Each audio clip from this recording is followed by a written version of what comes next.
Hello, sequestered bass world. This is Noah Reitman coming back, assistant principal bass of the Vancouver Symphony and summer faculty at Idlewild Arts.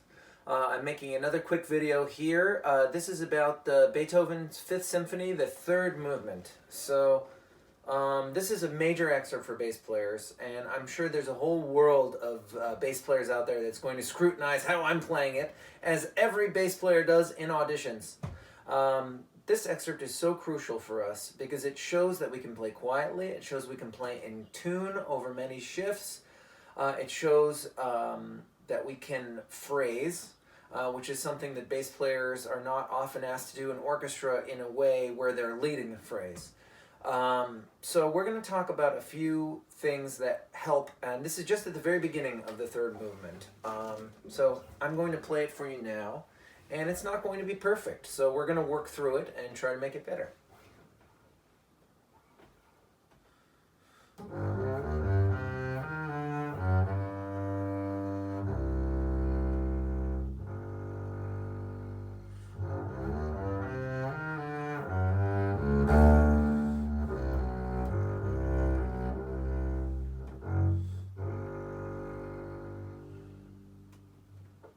Okay, so this is a little on the slow side. Let's talk first and foremost about string crossing. So, one way to work on string crossing is to, first of all, we're going to turn on our trusty metronome, and we're going to isolate the right hand. So we're not going to play any of the left hand notes. We're just going to play the string that those notes are on. So let's take it a little under tempo. I'm going to say 60. It should be anywhere from 76 to, nowadays people play it at the tempo marked 96. I've been doing that a lot recently. So let's start at 60 beats per minute. 60 beats, so that's one measure.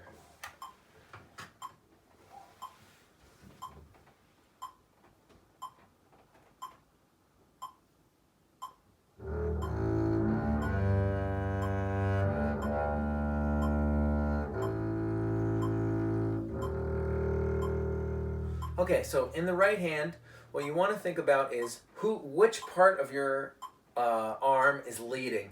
I like to think of a little string attached to your elbow, and that is what's bringing the bow up to the G string. So let's try it.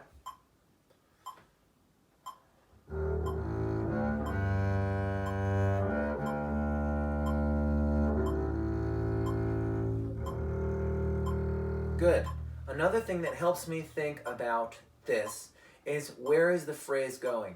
So some people would think it's da dee da da dum ba da da dum, but I think it's going to the second C. So we're already in the middle of a 2-bar phrase. So ba da da da dum be da da dum. So if you think in 2-bar groups, it's really going to make this sing a lot more. So let's try that. Let's add the left hand back in.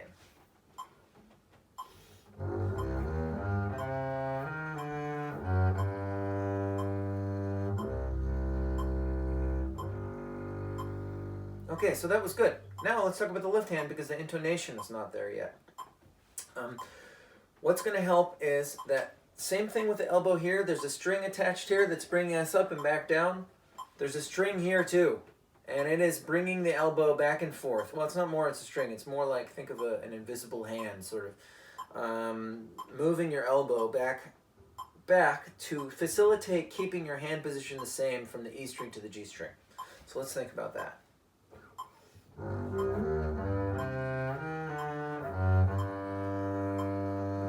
There goes the elbow. Okay, now let's think about the next element, shifting. So the reason why the E flat has not been in tune yet is because I'm not preparing that shift well enough. So we go 2, 1, 1, okay, 2, and then we're going to go up to 4. So let's just, with the barring, because we're going to be barring the G and the C, let's keep that in position and then go up to the C, the E flat. So let's think about that. And you can keep it in time. Whoops. All the time, be aware of what every vertebrae is doing.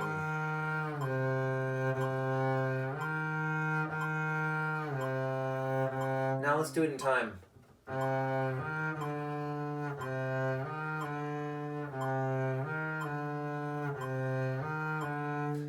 that invisible string is now pulling the elbow down so that we lead into the E flat with the elbow.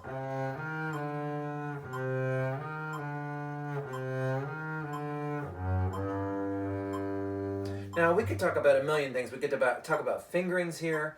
We could talk about tone quality.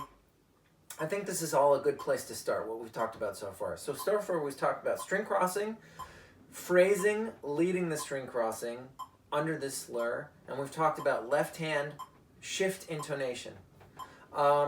Let's talk now, we have those ideas under our belt. Let's talk tone quality now. So you can have your bow either going slow or fast.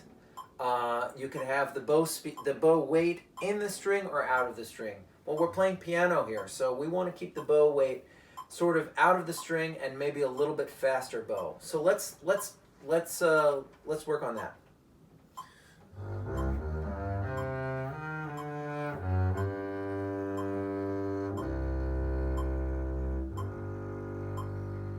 Okay, we have those elements. Let's go on to the next phrase. Now, Beethoven puts his forzato, that little SF, under the D. Why do you think he does that? Well, I think he does it because we're extending the phrase. Now, if we're going by what I said before, that the C comes on a strong beat, so it's da-da-da-dee-dum-dee-da-doo-dum, bum, bum. Same thing here. Da-dee-da-dee-dum-dee-da-doo-dum, ba-da. So the D comes on a weak beat, but he wants it to be powerful. It's almost like syncopation in pop music, except here Beethoven's propelling something a little bit more sophisticated. So that sforzato doesn't need to be loud. It doesn't need to be aggressive.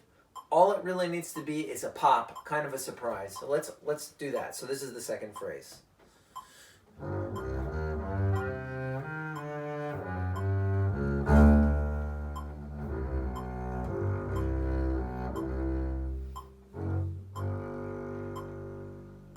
So I have a previous video on long tones. I think that's also going to be very helpful in this. As you can see, I kind of just ran out of bow because there are more notes in the second phrase. So we can talk about it more, but I'm just going to try to rehearse it again.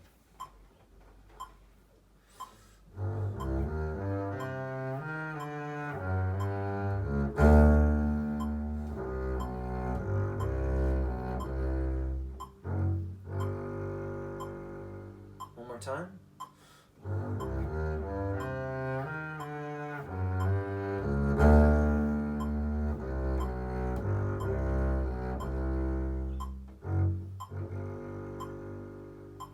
Okay, good. So it still needs work. I don't think I'd necessarily advance in an audition playing like that yet, but I just wanted to get you through some things that I think about in this particular excerpt. We're playing it this summer at Idlewild. We're praying it happens. And I just wanted to give you this as a little bit of an idea of what we're going to be doing at Idlewild. We're playing Beethoven 5, and we're going to be playing other works. And we'll be getting together in bass class. We'll be listening to each other play. We'll be learning the techniques of the trade. So again, this is Noah Reitman. If you like this, please subscribe and like the video. Yeah, I hope to bring you more videos soon. And I hope to see you this